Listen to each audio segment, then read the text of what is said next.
कथा आरंभ होत है। कथा आरंभ होत है, सुनियो वीर हनुमान। राम लक्ष्मण जानकी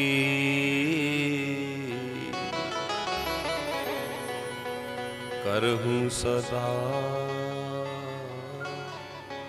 कल्याण।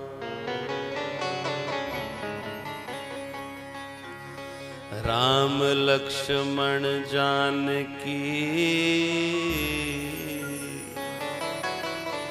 करहूं सदा कल्याण।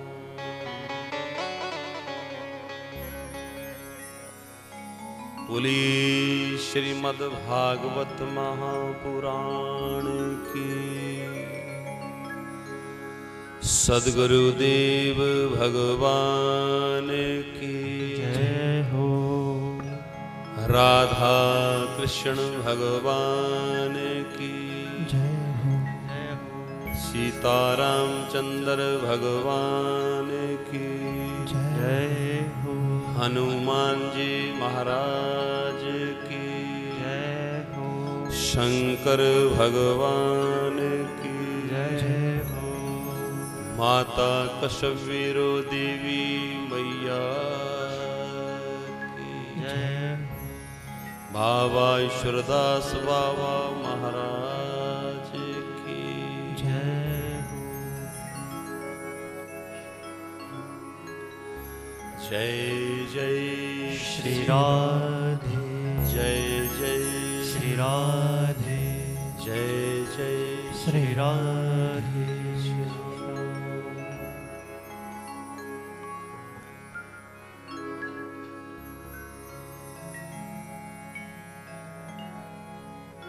बाबा जी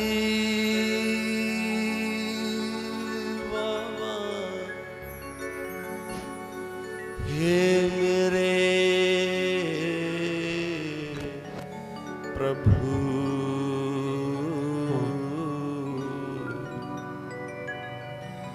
हे मेरे प्रभु।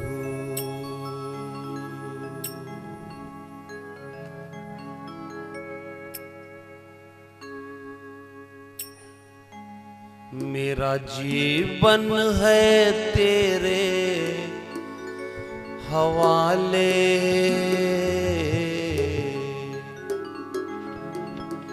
मेरा जीवन है तेरे हवाले।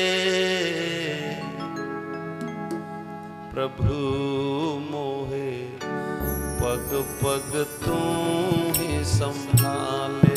प्रभु पग पग तो ही संभाले। प्रभु मोहे पग पग तू ही संभाले। प्रभु मोहे पग पग तो ही संभाले। मेरा जीवन है तेरे हवाले। मेरा जीवन है तेरे हवाले। मेरा जीवन है तेरे हवाले। मेरा जीवन है तेरे हवाले।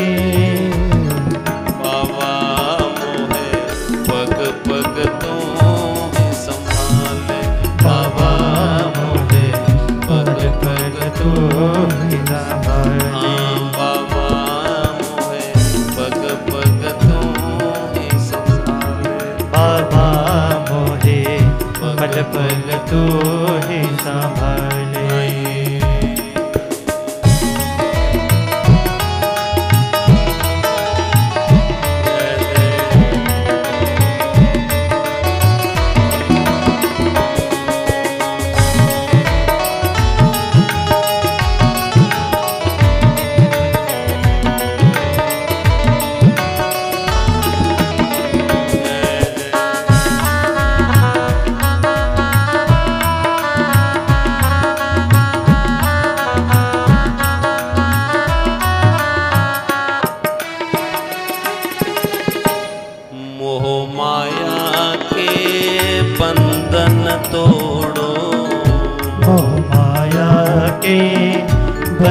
बंधन तोड़ो, मोह माया के बंधन तोड़ो, मोह माया के बंधन तोड़ो, मोह माया के बंधन तोड़ो, मोह माया के बंधन तोड़ो, मोह माया के बंधन तोड़ो, मोह माया के बंधन तोड़ो, मोह माया के बंधन तोड़ो, मोह माया के बंधन तोड़ो।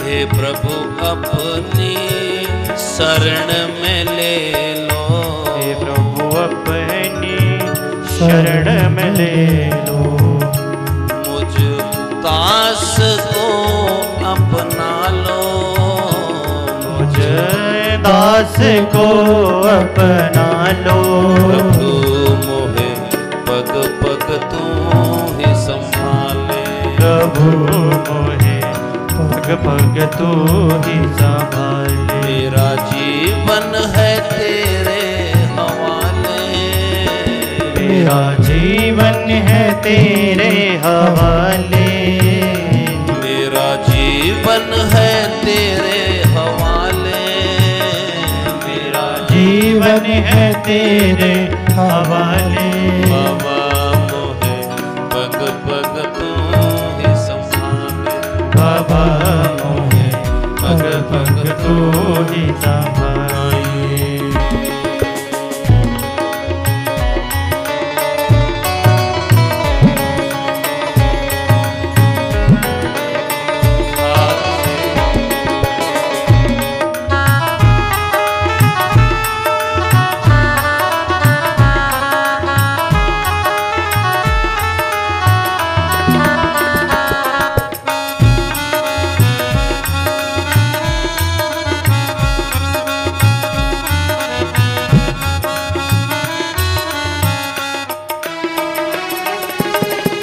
भव सागर में जीवन नैया, भव सागर में जीवन नैया, भव सागर में जीवन नैया, भव सागर में जीवन नैया, डोल रही है तू है खिवैया, डोल रही है तू है खिवैया, डोल रही है तू है खिवैया, डोल रही है तू है खिवैया, नैया आके तू पार लगा दे, नैया आके तू पार लगा दे, बाबा मोहे पग पग तू ही संभाले, बाबा मोहे पग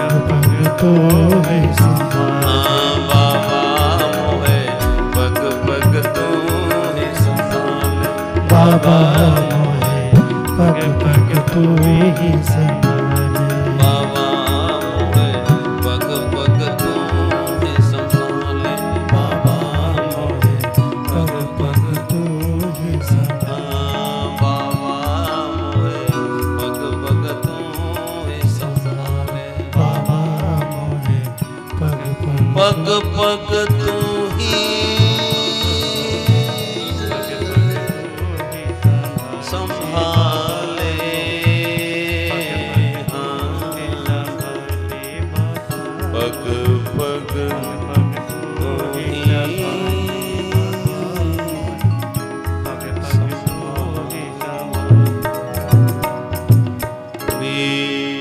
बाबा ईश्वरदास महाराज की जय।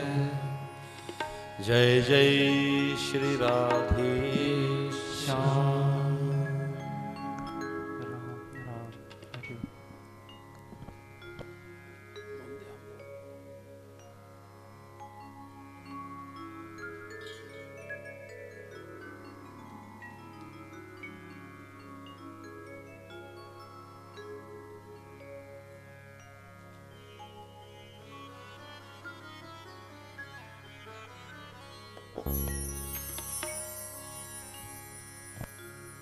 नारायण।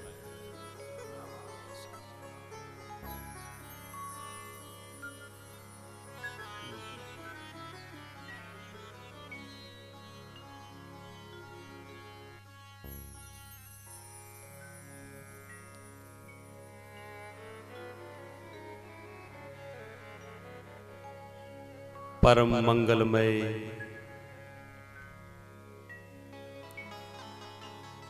अखिल कोटि ब्रह्मांड नायक जगदाधार जगद नियंता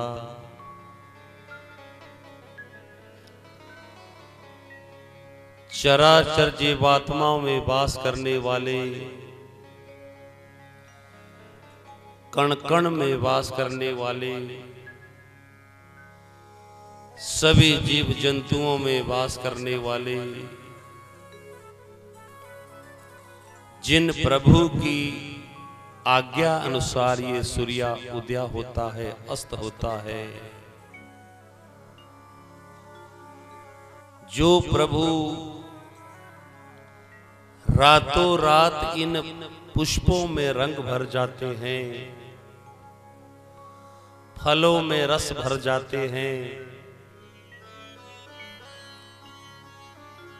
जो हमें देखने की, सुनने की, चलने की, समझने की जो शक्ति देते हैं, जो हर नर नारी में विराजमान है, कण कण में विराजमान है, बस उन्हीं भगवान का ये वाणी में स्वरूप है, यानी उन्हीं भगवान का ये शब्दमय स्वरूप है। श्रीमद् भागवत महापुराण ऋग्वेद, यजुर्वेद, सामवेद, अथर्ववेद रूपी ए ब्राह्मण विद्वान मंडली,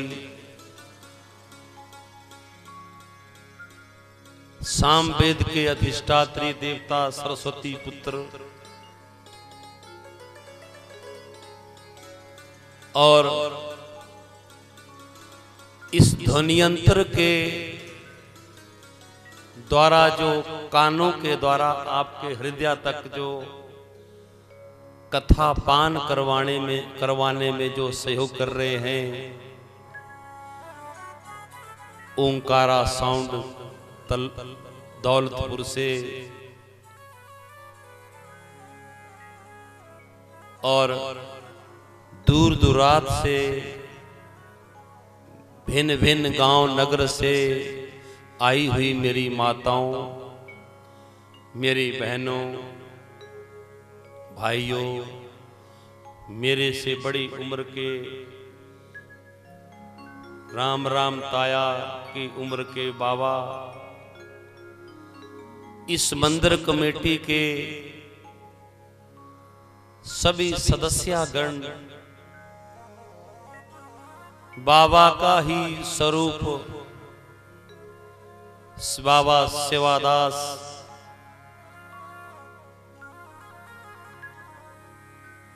और मेरे बाबा के परिवारी जन,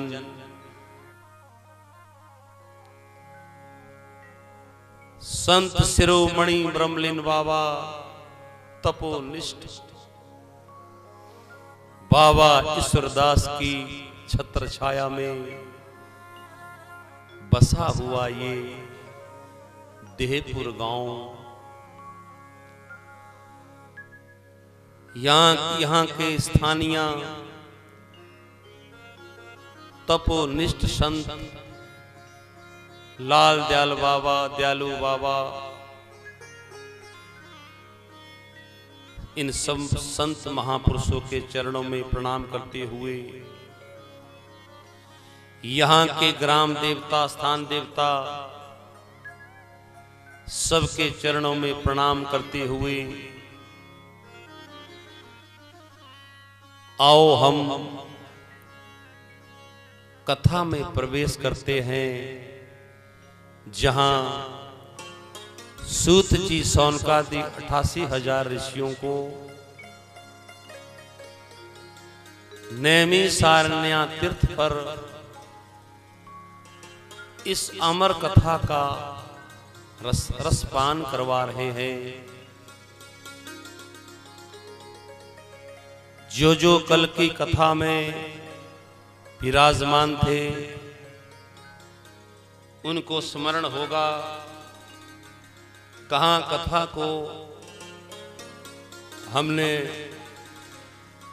किस पड़ाव पे कथा को छोड़कर आज से हमने उसमें प्रवेश करना है। राजा परीक्षित का राज्य हो गया। संत सुखदेव स्वामी की कथा सुनी। राजा परीक्षित का अखंड भारत के राजा परीक्षित हो गए। सूत जी कहते हैं, सुनो सौनकादि 88,000 ऋषियों,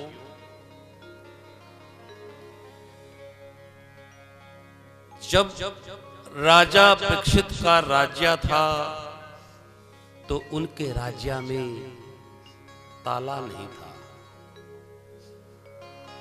ना कोई औषधालय था, ना कोई न्यायालय था। विचार करना, ना ताला है, ना औषधालय है, ना न्यायालय है। कैसा राज्य रहा होगा। और अखंड भारत के राजा परीक्षित क्यों नहीं होंगे। जब राजा परीक्षित मां उत्तरा के गर्भ में थे तो उनकी रक्षा किसने की। गर्भ में साक्षात भगवान ने अंगुष्ठ मात्र रूप बनाया और उत्तरा के गर्भ में मेरे परमात्मा ने जिसकी रक्षा की हो, इसको गर्भ में ही भगवान का दर्शन हो गया। कितना धर्मनिष्ठ होगा, उसका राज्य भी कैसा होगा। पर सुनो, सूत जी कह रहे हैं, इतना धर्मनिष्ठ राजा था परीक्षित।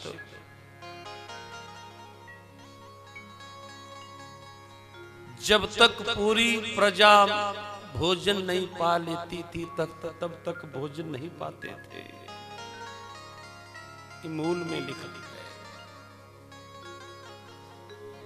राजा परीक्षित ने ऐसी व्यवस्था कर रखी थी पूरे अखंड भारत में कि पूरी प्रजा ने क्या भोजन पा लिया। कोई भूखा तो नहीं है, कोई नीचे तो नहीं सोया है, कोई भूखा तो नहीं है, किसी को कष्ट तो नहीं है, कोई दुखी तो नहीं है। पूरा समाचार मिलने के बाद राजा परीक्षित भोजन पाता था। धन्य है ऐसे राजा। और वही धर्मनिष्ठ राजा एक दिन घोड़े पे सवार होके उत्तर दिशा की तरफ निकले। क्यों निकले? इसलिए कि मैं अपनी सीमा को देख के आऊं। मेरी सीमा सुरक्षित है, ध्यान दो। राजा वही जो अपनी सीमाओं का ध्यान रखे,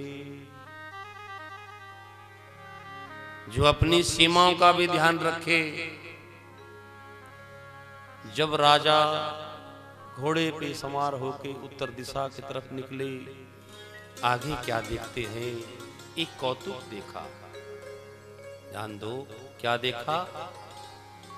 एक गाय और बैल आंसू बहा रहे हैं। घोड़े पे सवार राजा परीक्षित ने गाय और देखा, गाय की 3 टांगे टूट चुकी है। वहां एक बैल है वो आंसू बहा रहा है, गाय के आंखों में आंसू। उतने में दृष्टि पड़ी एक कोने में एक काला कलौटा व्यक्ति डंडे का प्रहार कर रहा है उन पर। राजा उसी समय घोड़े से नीचे उतरे। मेरे राज्य में गौ माता को कष्ट, हे गौ माता तुम कौन हो? उस लंगड़ाती हुई गौ माता ने कहा, राजन मैं धरती हूं, मैं धरणी हूं। जब बैल की तरफ देखा, तुम कौन हो? कहा मैं धर्म हूं। आहा, उसी समय तुम धर्म हो, तुम धरणी हो, पर ये काला कलौटा व्यक्ति तुम्हें क्यों मार रहा है? अरे वो धूर्त, तुम कौन हो? उसी समय जब कहा, उस काले कलौटे व्यक्ति ने कहा, सुनो राजन, मेरा नाम कलयुग है, कलयुग है, कलयुग है। जब ऐसा कहा, उसी समय राजा परीक्षित को दया आई और उसने तलवार लेके, अरे वो दुष्ट काले कलौटे गौ माता को कष्ट देने वाले, तुम्हें मैं जिंदा नहीं छोड़ूंगा। जैसे तलवार ली, सूत जी कह रहे हैं सामने देखो, वो काला कलौटा व्यक्ति दौड़ के प्रणिपात हो गया। त्राहिमाम त्राहिमाम त्राहिमाम। राजन मुझे मत मारो, मुझे मत मारो। क्यों? अरे काले कलौटे व्यक्ति, तैने मेरे राज्य में यहां दुस्साहस कैसे किया? कलयुग की द्वापर के अंतिम की कथा है प्यारे मैयाओं बाबाओं। द्वापर जाने वाला था, कलयुग आने वाला था। ये उस समय तैने मेरे राज्य में प्रवेश करने का दुस्साहस कैसे किया? वो पांव में पड़ा। उसने कहा, राजन अब मेरा युग आ चुका है, मेरा समय आ चुका है। राजा ने कहा, नहीं, मेरे रहते हुए तुम मेरे राज्य में प्रवेश नहीं कर सकता, कलयुग। लेकिन एक राजन, वो तो ठीक है, लेकिन मेरे में एक गुण भी है, एक खासियत। ये कौन कह रहा है? किसने कहा? बोलो। हाँ, कलयुग। मेरे में एक गुण भी बहुत अच्छा है। राजा ने कहा, अरे वो कलयुग, तेरे में गुण भी है? हाँ, एक गुण भी है। क्या गुण है तेरे में? कहा, सुनो। यत फलम नास्ति तपसा ना योगेन ना समाधिना तत्फलम लभते सम्यक कलु केशव कीर्तना। क्या गुण बताया? यत फलम नास्ति तपसा, यत फलम नास्ति तपसा ना योगेन ना समाधिना। राजन, जो सतयुग, त्रेता और द्वापर गिन लो। सतयुग, द्वापर और त्रेता में जो 1000 वर्ष जप तप करने से जो पुण्य मिलता था, एक कलयुग कह रहा है बड़े काम की बात। और कलयुग की यही एक अच्छी सी बात है जो आपको अच्छे से सुननी है और समझना है। जिसको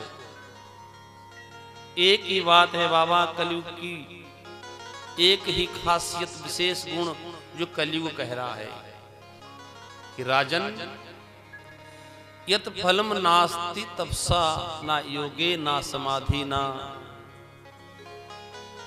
सतयुग द्वापर त्रेता में 1000 वर्ष जब तप करने से जो मानव मात्र को पुण्य मिलता था, कलयुग में 2 घड़ी अपने घर में मेरा कोई भजन करे। 2 घड़ी, केवल मात्र 2 घड़ी। अब कैलकुलेशन आप घर जाके करना। 2 घड़ी,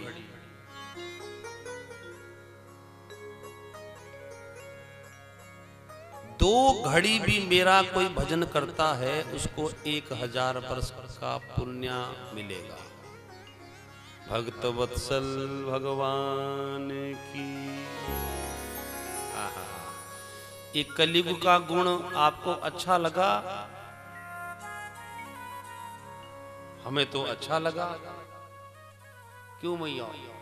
देखो, सतयुग त्रेता द्वापर में 1000 वर्ष जब तप करने से जो पुण्य मिलता था प्रधान जी, वो कलयुग में 2 घड़ी। बस 2 घड़ी अपने घर में भजन करे। भजन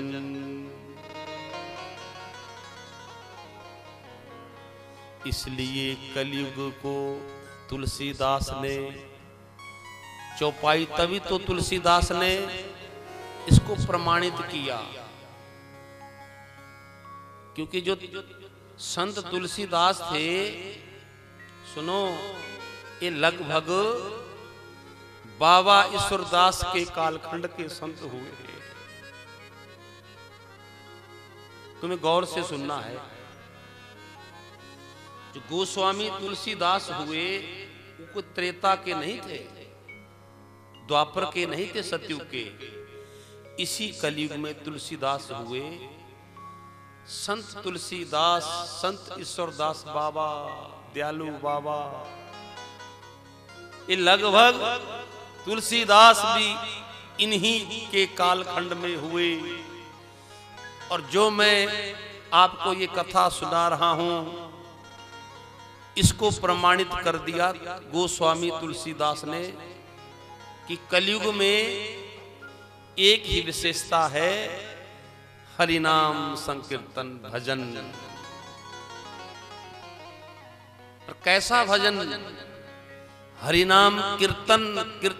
कीर्तन यानी थिरकना।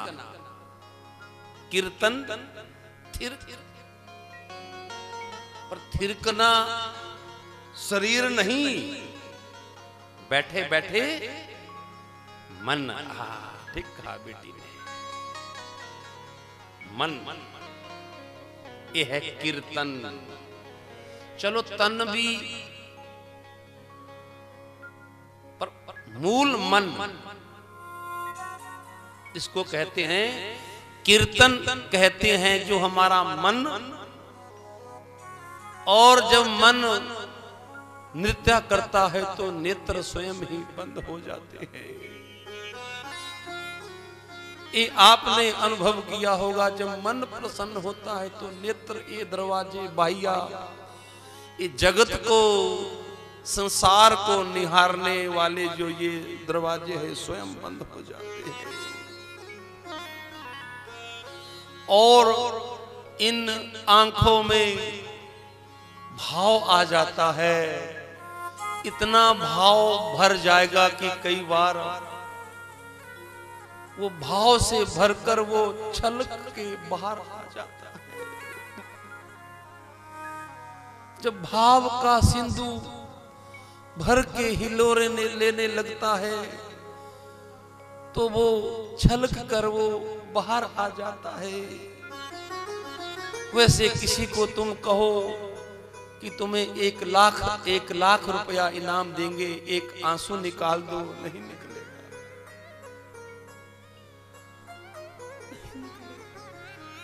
वो भाव कोई, वो कीर्तन कलयुग में बैठे बैठे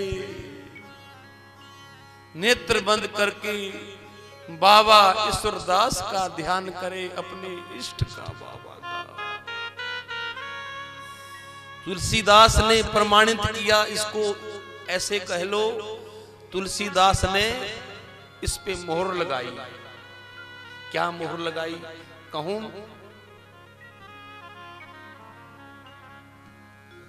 कि कलयुग केवल नाम आधारा,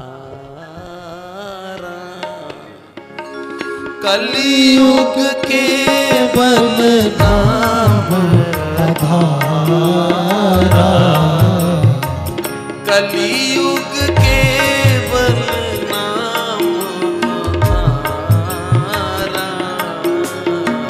कलयुग केवल नाम आधारा। सुमिर सुमिर नर उतरहि पारा, सुमिर सुमिर नर उतरहि पारा, सुमिर सुमिर नर उतरहि पारा, सुमिर सुमिर नर उतरहि पारा। कलयुग केवल नाम आधारा, कलयुग केवल नाम आधारा, कलयुग केवल नाम आधारा, कलयुग केवल नाम आधारा, कलयुग केवल नाम आधारा, कलयुग केवल नाम आधारा। सुमिर सुमिर नर उतरहि पारा, सुमिर सुमिर नर उतरहि पारा। जय राम जय राम जय जय राम, जय राम जय राम जय जय राम, जय राम जय राम जय जय राम, जय राम जय राम जय जय राम, जय राम जय राम जय जय राम, जय राम जय राम जय जय राम, जय राम जय राम जय जय राम,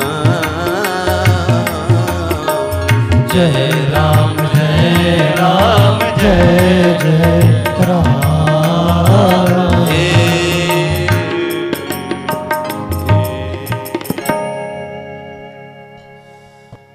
बाबा ने प्रमाणित किया, बोलो प्रमाणित किया कि नहीं? एक कलयुग में बाबा ने प्रमाणित कर दिया कि सुमिर सुमिर उतरहि पारा। बोलो हमें रास्ता मिला कि नहीं? 84 में भटके हुए जीव को रास्ता सत्संग में मिलता है।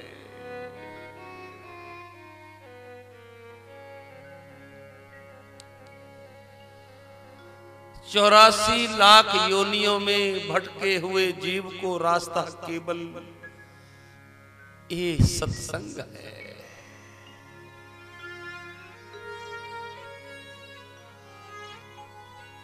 या ऐसे कहो, ये जो मानव देह है ये मोक्ष का द्वार है।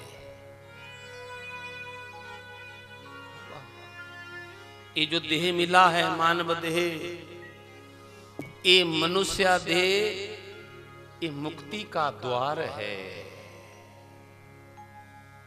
द्वार पे खड़े हैं हम, आहा, और द्वार में,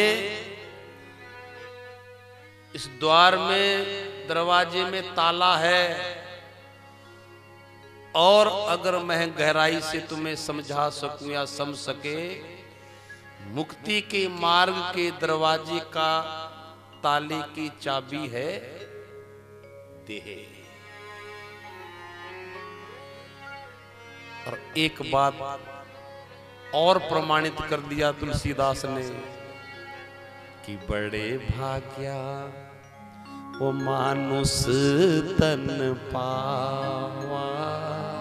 क्या बात है। गोस्वामी संत इन्हीं के बाबा ईश्वरदास के कालखंड के संत हुए ये बाबा मेरे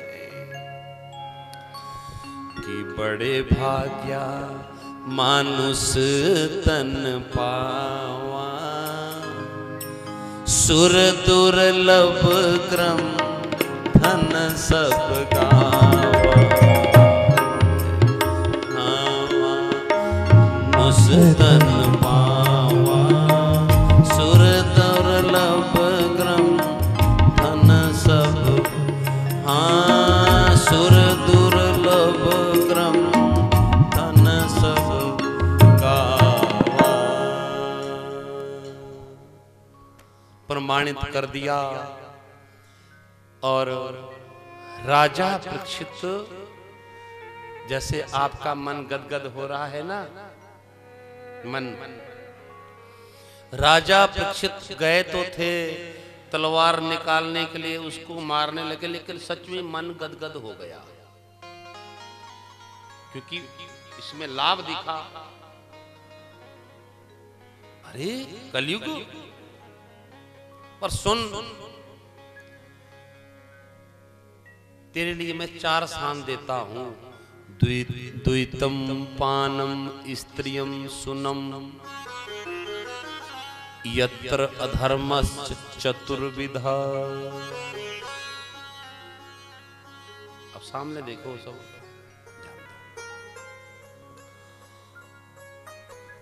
परीक्षित गदगद तो हो गए, लेकिन ये भी साथ कह दिया स्थान 4 ही मिलेंगे, 5वां नहीं रहने के लिए। तो कलयुग को कौन कौन से स्थान दिए, पहले भी हम सुना चुके हैं। 4 स्थान, किस किस को याद है? हाथ उठाओ ऊंचा, जिसको याद है कौन कौन से स्थान। कलयुग को राजा परीक्षित ने कौन कौन से स्थान दिए थे, प्रॉपर्टी कहां कहां दी थी, ऐसे कहो। कितने खेत दिए थे? कितने? जोर से बोलो बाबा, कितने दिए थे? 4। ठीक कहा। पर कौन कौन से दिए थे? जिसको याद है वही हाथ उठाना, जिसको चारों याद है। 1 2 3, ईमानदारी से हाथ, ईमानदारी से उठाना। 1 2 3 4, यानी लगभग आधे ही लोगों को याद है कि स्थान कौन कौन से है। सुनो, तुम भुलक्कड़ हो, भूल जाते हो ये चीजें। 4 स्थान दिए, अगर ये, तब तो बार बार गलती होती रहेगी, तो पता ही नहीं होगा कि 4 स्थान दिए थे। द्वितम पानम स्त्रियम सुनम, 5वां तो सोने में बाद में दिया, और मूल में पहले 4 स्थान दिए थे। हाँ, 5वां तो बाद में, जब उसने कहा अरे ये तो आपने राजन अपनी मर्जी से दिए, मेरा गुण आपको अच्छा भी तो लगा है, जचा भी तो है।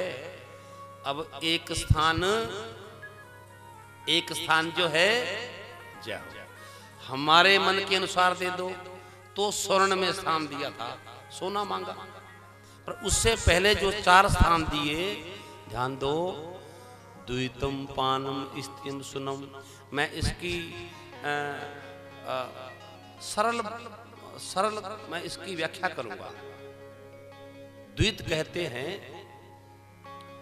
द्वित होता है, वैसे तो आम कहते हैं कि जुआ, पर नहीं, वैसे तो जुआ तो एक कॉमन सी चीज हो गई। आध्यात्मिक समझो, आध्यात्मिक इसका क्या है? जुआ तो चलो, जुआ नहीं खेलना चाहिए, लेकिन जुए का मतलब अध्यात्म से बिना श्रम साधन के द्वारा जो घर में धन आएगा, बिना पसीने के बहाया हुआ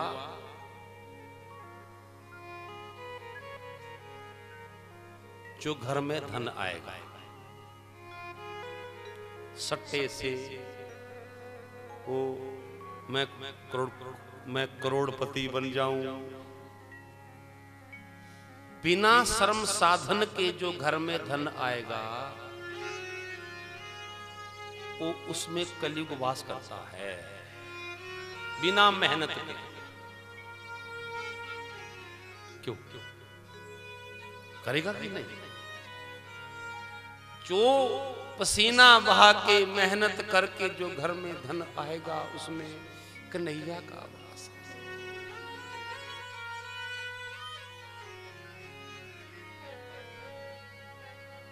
दुकान में 5 की 50 में बेच दी और घर आके बड़ा प्रसन्न हुआ, देखा उसमें कलयुग वास करेगा। बिना श्रम साधन से जो घर में धन आएगा, ये बच्चों को भी इस कथा को सुनाओ, अपने को मैं भी अपने को सुना रहा हूं। इसमें कलयुग वास करता है। कभी चाह मत रखो कि मेरी लॉटरी लग जाए, मैं करोड़पति बन जाऊं, रातों रात मैं करोड़पति बन जाऊं। नहीं, श्रम से, मेहनत से, अपनी योग्यता से जो धन आएगा, सूत जी कह रहे हैं सौनकादि 88,000 ऋषियों को, उसमें बाबा ईश्वरदास, राम जी, कृष्ण का वास होगा। ये है द्वितम। अब पानम क्या है? एक स्थान दे दिया, अब तो भूलोगे तो नहीं कि कलयुग के लिए 4 स्थान दिए हैं केवल मात्र, और आज 5वां सोने में दिया था। और उन 4 स्थानों के सिवा आज भी आपकी जानकारी में मैं बात लाना चाहता हूं, आज भी सतयुग, त्रेता और द्वापर है। 4 स्थानों के सिवा लोगों ने एक ही बात रट ली है, आपके सिवा। क्या करे, कलयुग है, क्या करे, क्या करे महाराज, कलयुग है। कहां है कलयुग? नहीं, कलयुग केवल इन्हीं स्थानों पर है, ध्यान देना। और तो आज भी सतयुग है, द्वापर है, त्रेता है। कितने घर मैंने देखे जहां सत्यानिष्ठ लोग रहते हैं, वहां सतयुग है। जहां भाई भाई को गले से लगाता है, वहां त्रेता है। जिस घर में एक दूसरे की दया करते हैं, उस घर में द्वापर है। और जहां से ये तीनों मिट जाए, वहां बोलो कलयुग है।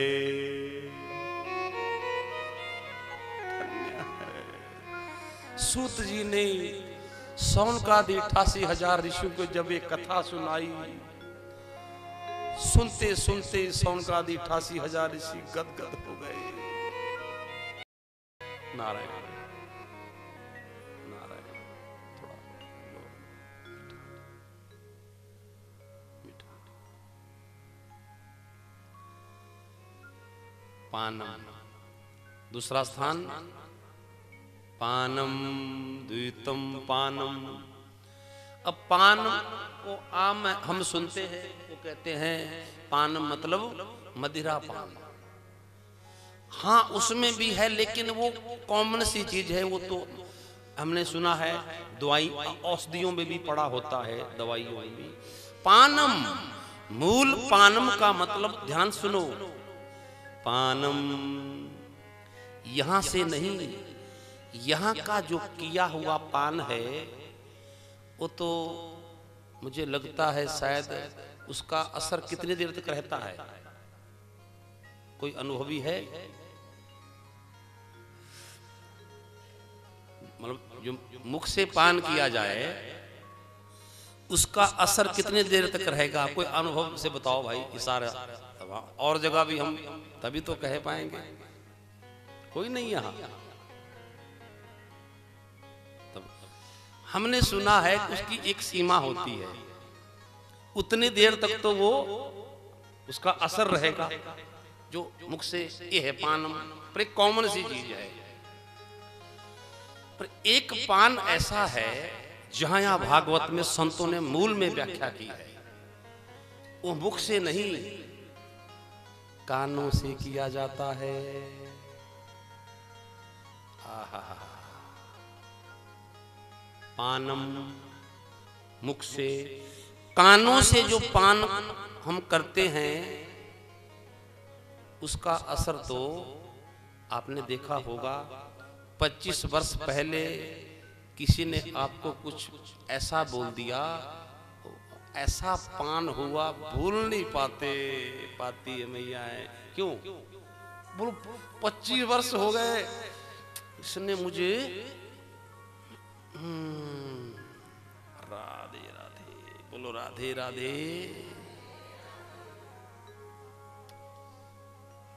अरे 25 छोड़ो, 50 वर्षों का वो पान किया, इससे थोड़ा ध्यान दो। क्या भूलते हैं, भूल जाते हैं उसने हमारे से व्यवहार किया? नहीं। ये जो, अरे वो भी छोड़ो, कई बार तो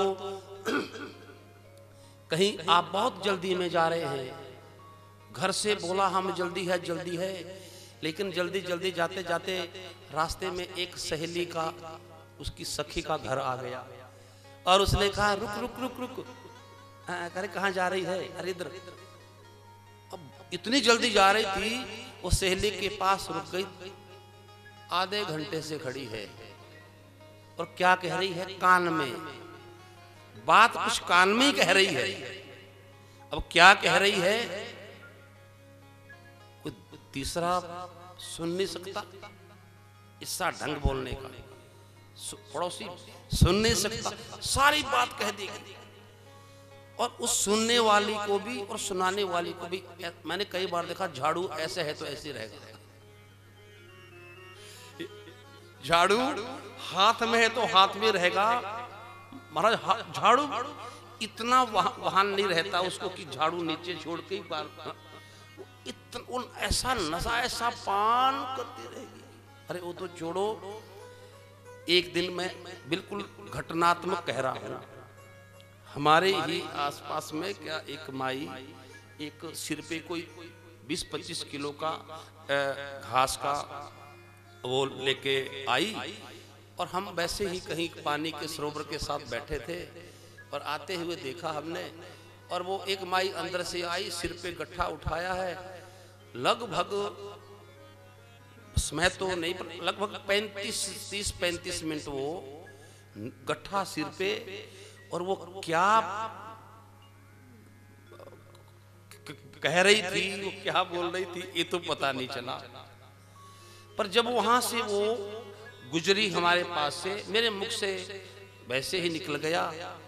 मैं क्या, हमारे से बड़े थे, क्षत्रिय जाति से थे, हमको को ताई बोलते थे। हमने कहा, मैं कहा ताई जी बैठो, मैं कहा बैठो, और मेरे को कहा बेटा समय नहीं है, टाइम नहीं है। मैं कहा ताई जी बैठो बेटा, टाइम नहीं है।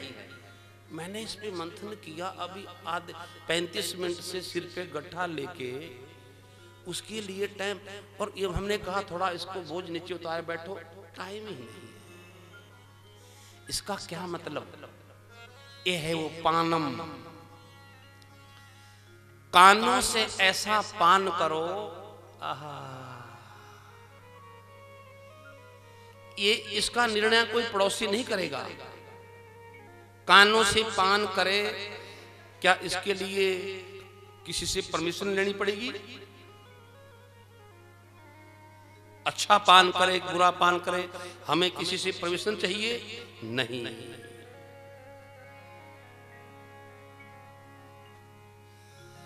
इसीलिए कहा है कि इसे श्रवण कर मिट जाती है, इसे श्रवण कर मिट जाती 100 जन्म जन्म की व्यथा। जय जय कृष्ण कथा, जय जय कृष्ण कथा, जय जय कृष्ण कथा, जय जय कृष्ण कथा, वो जय जय कृष्ण कथा, जय जय कृष्ण कथा, जय जय कृष्ण कथा, जय जय कृष्ण कथा।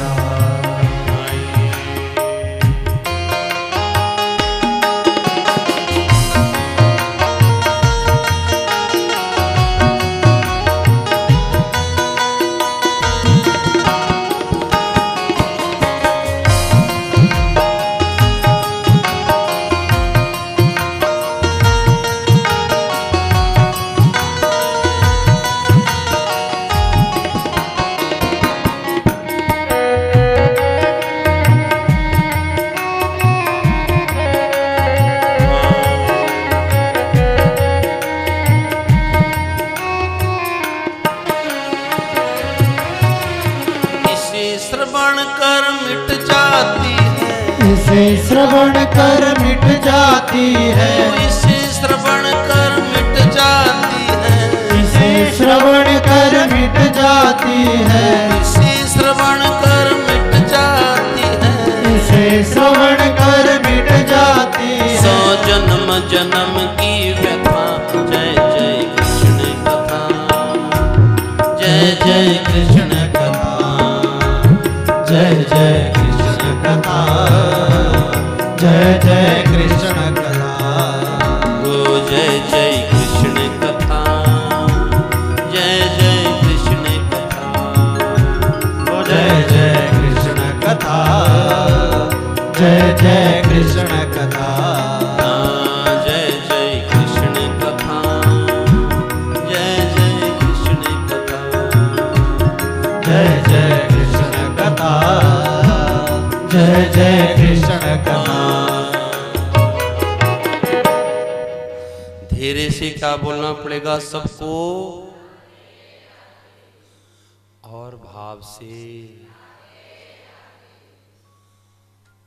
द्वितम पानम स्त्रियम, तीसरा स्थान।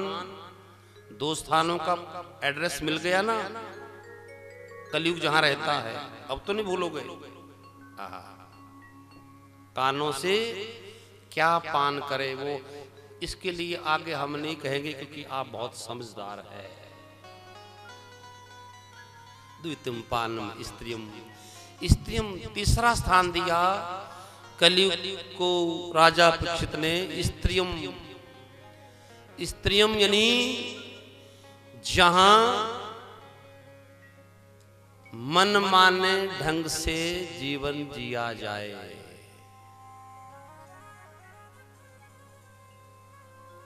मन माने एक तो शास्त्रों की मान्यता है, एक अपनी मन की मान्यता है। एक वेद शास्त्रों की मान्यता, एक अपने मन की मान्यता। आप किसकी मानते हो? शास्त्रों की। शास्त्रों के अनुसार, संत महापुरुषों के अनुसार आप जीवन जीते हो कि मन माने ढंग से जीते हो? मन माने का मतलब है जो मन किया वो कह दिया, जो मन किया वो खा लिया, जो मन जहाँ मन किया वहाँ चला गए, जब मन किया तो सो गए, मन किया उठ गए, ना मन किया सोए रहे। मन किया, चलो वैसे तो यहाँ सोहनी सेवा, मैं मैया को, कुछ मैया को देखा, धन्य है वो मैयाएं जो सोहनी सेवा करती है। पर ऐसा हुआ कि मन किया तो आ गए, मन किया तो छोड़ो, कौन सा मन माने। आप तो बड़े भाग्यशाली है जो सोहनी सेवा, आहा, जिस मंदिर बाबा के दरबार में सोहनी सेवा के बराबर कोई पुण्य नहीं है। सोहनी सेवा, झाड़ू, राधे राधे। मन माने ढंग से स्त्रियम, और चौथा स्थान दिया सुनम, जहां हिंसा हो, जहां जो नहीं खाने की चीज है वो खाई जाए, हिंसा। जहां मांस भक्षण किया जाए वहां कलयुग तेरा, कलयुग को स्थान दे दिए 4 स्थान। द्वितम पानम स्त्रियम सुनम, यत्र अधर्मश्च चतुर्विधा। ये 4 रास्ते हैं अधर्म के, और 5वां स्थान उनके। जब कहा राजन कोई एक स्थान अच्छा सा दे दो, तो उसने सोने में वास मांगा था तो सोने में वास दे दिया। लेकिन कौन से सोने में? अब यहां लिखा है भागवत के 11वें स्कंद के 16वें अध्याय का 18वां मंत्र है कि धातु नाम अस्मि कांचनम। क्या लिखा है? धातु नाम अस्मि कांचनम। अब सौनकादि 88,000 ऋषियों ने सूत जी से पूछ लिया, गुरुदेव आप क्या कह रहे हो? अभी अभी कह रहे थे कलयुग को वास दिया, अभी अभी कह रहे हो धातु नाम अस्मि कांचनम, कि भगवान कहते धातुओं में, सोने में तो मेरा वास है, और कह रहे कलयुग को वास दिया। अब किसका वास माने? सूत जी ने जो कहा है, सौनकादि 88,000 ऋषियों को सुनो, ध्यान दो। कलयुग ने सोने में वास तो दे दिया, और ये भी कह दिया कि 1 नंबर की कमाई में कन्हैया का वास, 2 नंबर की कमाई में कलयुग का वास। लेकिन जैसे ही राज्य में लौटे, ध्यान नहीं रहा, ध्यान नहीं रहा। सूत जी ने कहा हाँ ध्यान नहीं रहा। कैसा? अरे कलयुग से भेंट हुई, मन पर उसका असर हो गया। संग दोष, ध्यान दो मैयाओ, संग दोष। संग भी एक जैसे लगते हैं कि पितृ दोष, आमुक दोष, एक संग दोष होता है। पता नहीं आपने जीवन में अनुभव किया हो कभी संग का दोष। आप जिसके साथ रहेंगे आप वैसे ही हो जाएंगे। मूल है आपका संग कैसा है। संग दोष, संग को सुधारो। क्योंकि जैसे ऐसे व्यक्ति का संग करो जो प्रभु से प्रेम करता हो, जिसने अपना मन परमात्मा से जोड़ रखा हो ऐसे का संग करो, चाहे पुरुष हो चाहे स्त्री हो, चाहे वो किसी भी जाति से हो, चाहे वो रूपमान हो, जैसा भी हो, लेकिन जिसने अपना मन परमात्मा से जोड़ दिया हो, अपने को परमात्मा को दे दिया हो, ऐसा संग। अभी देखो राजा परीक्षित को मां के गर्भ में, मां उत्तरा के गर्भ में भगवान के दर्शन हुए। और देखो कोई बहुत धर्मनिष्ठ राजा था, संग दोष के कारण कलयुग का संग मिला और राज्य में लौटा। एक दूसरे दिन मुकुट अपने सिर पे रखा और अखेटक मन बन गया। कैसा मन बन गया? अखेटक, मृग्या, मृग्या शिकार करने का मन। जैसे ही वो सिर पे मुकुट रखा, मन मृग्या करने का अखेटक मन बन गया। ऐसा मन बन गया राजा परीक्षित का, मुकुट रखते ही मैं किसी के प्राण ले लूं,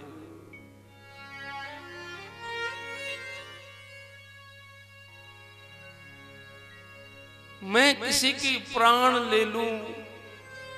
और परीक्षित घोड़े पे सवार होके जंगल की तरफ निकले। जब जंगल के छोटे छोटे हिरणों ने राजा परीक्षित को घोड़े पे आते हुए देखा, हिरण पहचान गए, ये तो हमारा राजा है जो हमारी रक्षा करता है। सामने से आते हुए परीक्षित को जब हिरणों ने देखा, प्रसन्न हो गए। इस राजा के कारण हम इस वन में बिना किसी भय के रहते हैं। लेकिन जब पास में आते हुए उसके नेत्र देखे, नेत्र उनके आंख जब 2 आंखों से 4 हुई, मान लो हिरणों को लगा आज राजा हमारे प्राण ले लेगा। और आगे आगे वो हिरण और पीछे पीछे राजा उनका पीछा कर रहा है। सूत जी कह रहे हैं, सामने देखो कि वो हिरण दौड़ते हुए हिरण पीछे मुड़ मुड़ के देख रहे हैं। हिरणों की सांस भूल गई। हिरण मुड़ मुड़ के देखने लगे, क्या दिल्ली हसनापुर का हमारा राजा, क्या ये परीक्षित ही है? जिस राजा परीक्षित के कारण हम जंगल में भी निर्भय रहते थे, वो राजा आज हमारे प्राण लेना चाहता है। क्या ये हमारा वही राजा है? जंगल के हिरणों का पीछे अखेटक के है असर। देखो देखो संग दोष, देखो कैसा मन हो गया राजा परीक्षित का, कैसा मन हो गया, अखेटक मन, संग दोष। इससे हमें बचना है भैयाओं, इससे हमें संग दोष से बचना है।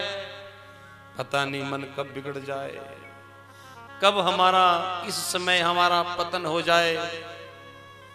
ध्यान दो, आगे जाके राजा परीक्षित जंगल में ऐसे कहा है, भटक गए, रास्ता ही भटक गए।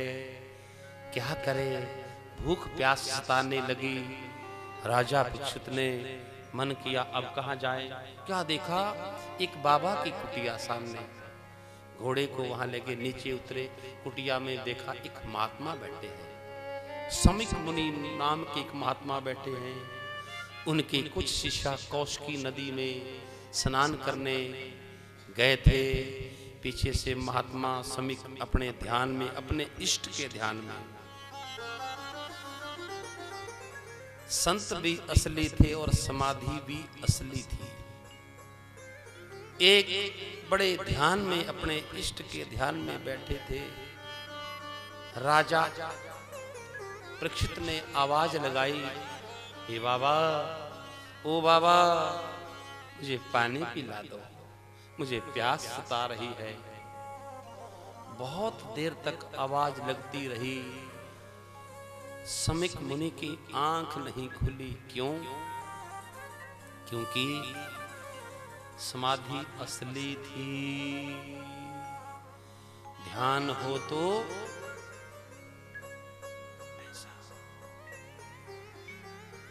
ये थोड़ी, इसको थोड़ी कहते हैं भजन ध्यान। हाथ में ली है माला, अभी आधी माला हुई थी, उतने में कान में आवाज आ गई किचन रसोई से कि कुछ फूट गया, बहू से कुछ फूट गया। बस लग जाता है कि अब बताओ, हाथ में माला थी, अभी माला आधी हुई थी, और ये पता चल पड़ा कान में आवाज आई कि बहू से कुछ फूट गया। ईमानदारी से उत्तर देना। उसके आगे की माला कौन सी स्पीड में चलेगी? पहले तो बड़े अच्छे से माला, पता चल पड़ा बहू से कुछ। ईमानदारी से बोलो बोलो, उसके आगे की माला स्पीड पकड़ लेगी लगभग आपको छोड़कर। आपको तो ज्ञान है ना, पर अच्छा बोलो, इसको भजन थोड़ी कहेंगे।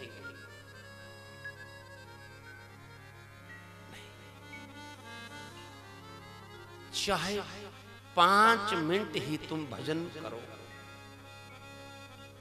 ध्यान में बैठो, उस समय अपनी चित्त वृत्तियों को शांत करके, मन में कोई उद्वेग ना हो, कोई चिंता ना हो, मन शांत करके, नेत्र बंद करके, एकाग्र मन को केंद्रित करके अपने प्रभु का ध्यान करे।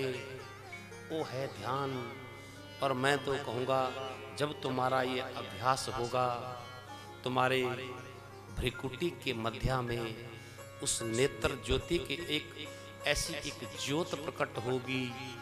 धीरे धीरे अभ्यास तो करना पड़ेगा प्यारे, ये कठिन है, मैं सरल शब्दों में कह रहा हूं, प्रयास करो। भजन में मन लगे,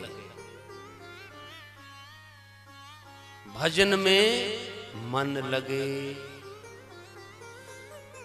अब समिक ऋषि को कौन राजा, जब नहीं राजा को पता क्या लगा कि ये सुन रहा है, सुन के अनसुनी कर रहा है।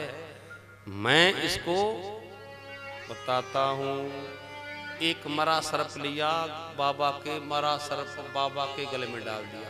जिंदा नहीं था, मरा। यानी संत का अपमान कर दिया अपनी तरफ से।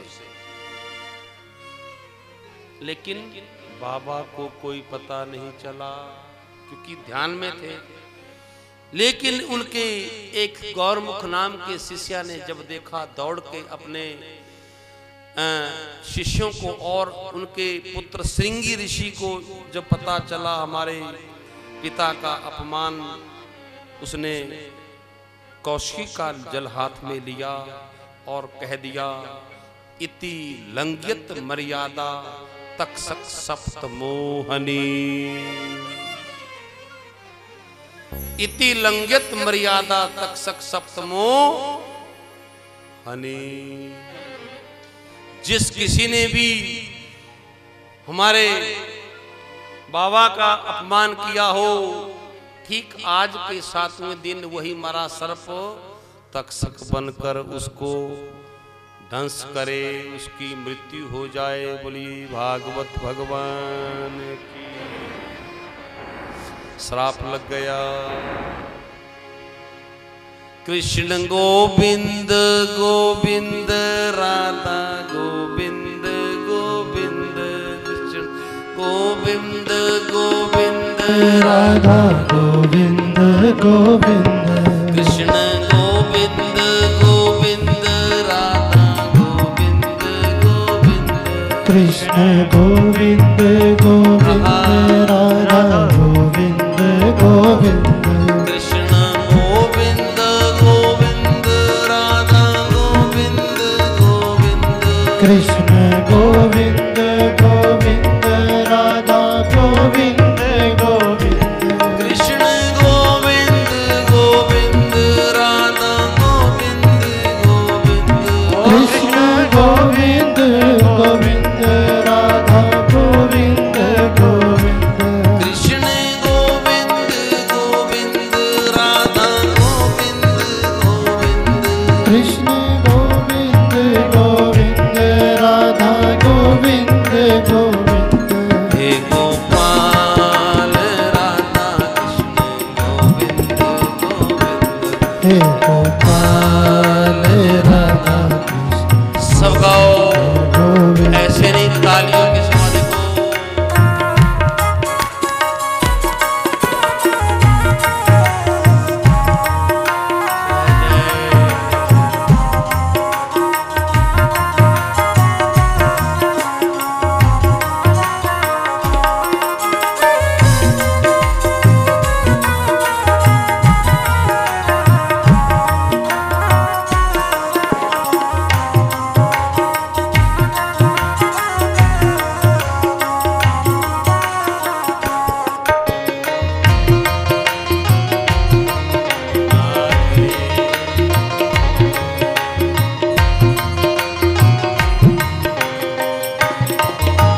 कृष्ण गोविंद गोविंद राधा गोविंद गोविंद कृष्ण गोविंद सब गाओ राधा गोविंद गोविंद कृष्ण गोविंद गोविंद राधा गोविंद गोविंद कृष्ण गोविंद गोविंद राधा गोविंद गोविंद कृष्ण गोविंद गोविंद राधा गोविंद गोविंद कृष्ण गोविंद गोविंद राधा गोविंद गोविंद कृष्ण गोविंद गोविंद राधा गोविंद गोविंद कृष्ण गोविंद गोविंद राधा गोविंद गोविंद कृष्ण गोविंद गोविंद राधा गोविंद गोविंद कृष्ण गोविंद गोविंद राधा गोविंद गोविंद कृष्ण गोविंद गोविंद राधा गोविंद गोविंद कृष्ण गोविंद गोविंद राधा गोविंद गोविंद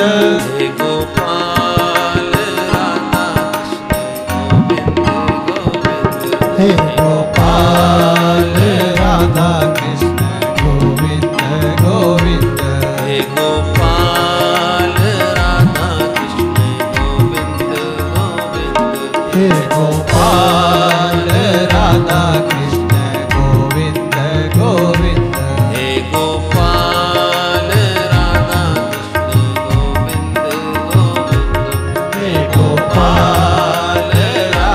कृष्ण गोविंद गोविंद हे गोपाल राधा कृष्ण गोविंद गोविंद हे गोपाल राधा कृष्ण गोविंद गोविंद कृष्ण गोविंद गोविंद राधा गोविंद गोविंद कृष्ण गोविंद गोविंद राधा गोविंद गोविंद कृष्ण गोविंद गोविंद राधा गोविंद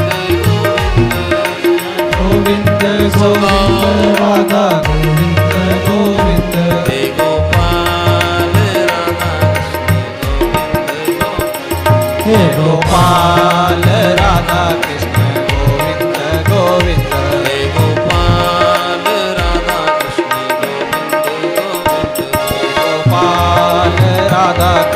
गोविंद गोविंद हे गोपाल राधा कृष्ण गोविंद गोविंद हे गोपाल राधा कृष्ण गोविंद गोविंद गोविंद भक्त वत्सल भगवान धीरे से क्या बोलना पड़ेगा सबको। और भाव से राजा परीक्षित को श्राप लग गया।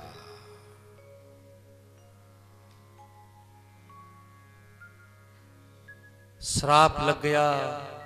राजा परीक्षित को जैसे श्राप लगा, राजा परीक्षित अपने जैसे सूर्य अस्त हो गया, शाम को जब अपने राज्य हस्तिनापुर दिल्ली में लौटा तो वहां क्या देखा, जैसे ही राज्य में लौटा और जैसे ही मुकुट उतारा और उनकी सहधर्मिणी उनकी पत्नी रानी ने जब अपने राजा परीक्षित का जब मुखमंडल देखा, मुख देखा, उसी समय रानी ने कहा, ए स्वामी, आज आपका मुख निस्तेज क्यों है?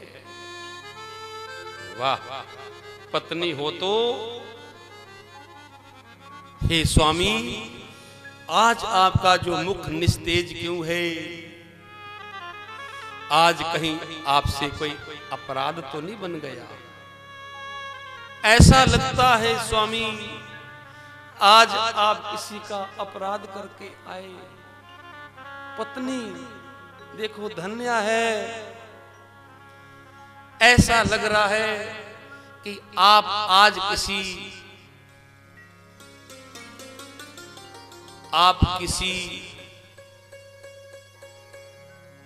को दंड देके आए, किसी निर्दोष को दंड देके आए। आप राजा को थोड़ी होश आई है? हाँ, नहीं दंड तो नहीं, आप किसी निर्दोष को आप दंड देके आए। कहीं ऐसा तो नहीं हुआ या किसी भूखे व्यक्ति के सामने आपने भोजन पा लिया हो? कि पत्नी कह रही है, ऐसा तो नहीं हुआ किसी भूखे व्यक्ति के सामने आपने भोजन पा लिया हो? राजा ने कहा, ऐसा भी नहीं हुआ, कुछ तो है।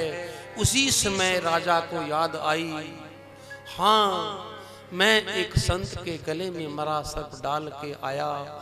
जैसे ही ध्यान आया, स्मरण आया, राजा परीक्षित विचार करने लगे, ये मैंने क्या कर दिया? ये मुझसे क्या हो गया? ये ऐसा कुकृत्य मुझसे हो कैसे गया? याद आई अपने दादाओं की। मेरे पिता जब मैं गर्भ में था, मेरे पिता अभिमन्यु तो चक्रव्यूह में मारे गए थे। दुष्टों ने मेरे पिता को घेर कर मार दिया था। राजा परीक्षित विचार करने लगे, मेरे दादाओं ने, पांडवों ने मुझे संस्कार दिए और मैंने सुना है मेरे जो दादा पांडव थे, वो संतों का बहुत सम्मान करते थे। उन्होंने उनके संतों के चरणों की जो मिट्टी थी अपने जटाओं में, देह में लगाते थे, अपने मस्तक में लगाते थे। मैं उनका पोता परीक्षित, मैं उन संतों को दंड देके मैं उनका अपमान करके आया, ऐसे कहा है। राजा परीक्षित हस्तिनापुर दिल्ली राजगद्दी पे बैठे बैठे पश्चाताप की अग्नि में जलने लगे। पछतावा, देखो, पश्चाताप भी एक बहुत बड़ा प्रायश्चित होता है। कोई गलती हो जाए, पश्चाताप कर लो, पश्चाताप कर लो, पर दूसरी बार वो गलती ना हो तो। पश्चाताप किया, दोबारा वही गलती कर रहे हैं। पश्चाताप पछताने से प्रायश्चित हो जाता है अगर गलती दूसरी बार ना हो। पश्चाताप करने लगा, पश्चाताप की अग्नि में जलने लगा। मानो राजा अपने को रोक नहीं पाया, विचार करने लगा, ये जो मेरा शरीर है, ये अब राजा के लायक नहीं है।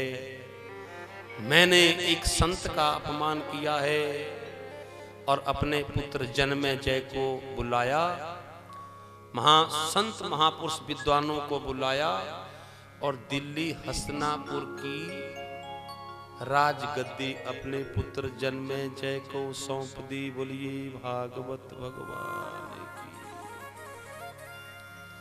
राज्य त्याग दिया। जैसे ही ऐसे कहा है, राजा को त्याग दिया, तो उसी समय राजा ने भगवा वस्त्र डाल लिए। कैसे वस्त्र? भगवा वस्त्र। और दिल्ली हस्तिनापुर से नंगे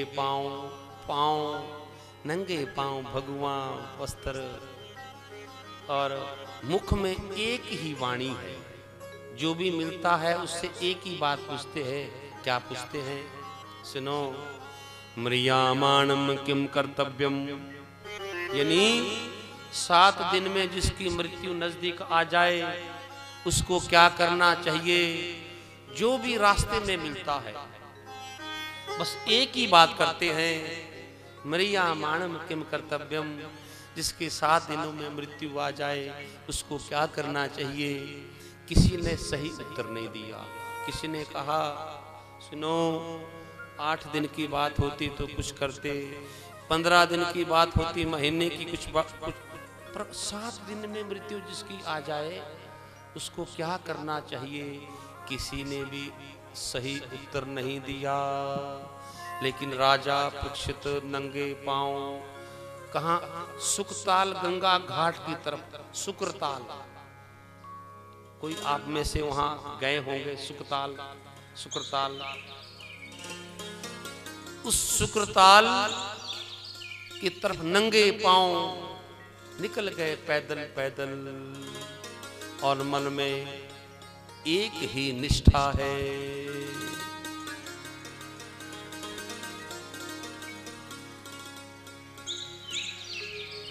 कि आया शरण ठोकरे जग की खाके, आया शरण ठोकरे जग की खाके, आया शरण ठोकरे जग की खाके, आया शरण ठोकरे जग की खाके, आया शरण ठोकरे जग की खाके, ओ आया शरण ठोकरे जग की खाके, आया शरण ठोकरे जग की खाके।